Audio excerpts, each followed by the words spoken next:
ನೆಸೆಸಿಟಿನೇ ಇಲ್ಲ ನನಗೆ ಲೈಫಲ್ಲಿ. ದೇವ್ರು ನಮ್ಮನ್ನ ಯಾವ ಸ್ಥಾನದಲ್ಲಿ ಇಟ್ಟಿದಾನಂದ್ರೆ ನನಗೆ ನೆಸೆಸಿಟಿನೇ ಇಲ್ಲ. ಅದ್ರ ಮೇಲೆ ನನ್ ಕುಂಗಿನೇ ಊದ್ತಾರೆ ಲೈಫ್ ಇಡೀ, ನನ್ ಪರಾನೇ ನಿಂತೀರಿ ಅಂತ ನಾನು ಯಾವತ್ತೂ ಹೇಳಿಲ್ಲ.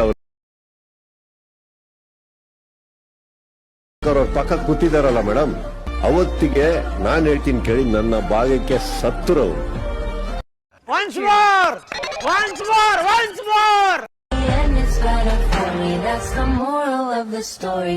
ನೆಸೆಸಿಟಿನೇ ಇಲ್ಲ ನನಗೆ ಲೈಫಲ್ಲಿ. ದೇವ್ರು ನಮ್ಮನ್ನ ಯಾವ ಸ್ಥಾನದಲ್ಲಿ ಇಟ್ಟಿದಾನಂದ್ರೆ ನನಗೆ ನೆಸೆಸಿಟಿನೇ ಇಲ್ಲ. ಅದ್ರ ಮೇಲೆ ನನ್ ಕುಂಗಿನೇ ಊದ್ತಾರೆ ಲೈಫ್ ಇಡೀ, ನನ್ ಪರಾನೇ ನಿಂತೀರಿ ಅಂತ ನಾನು ಯಾವತ್ತೂ ಹೇಳಿಲ್ಲ. ಅವ್ರ ಪಕ್ಕ ಕೂತಿದಾರಲ್ಲ ಮೇಡಮ್, ಅವತ್ತಿಗೆ ನಾನ್ ಹೇಳ್ತೀನಿ ಕೇಳಿ, ನನ್ನ ಭಾಗಕ್ಕೆ ಸತ್ತರು ಅವರು.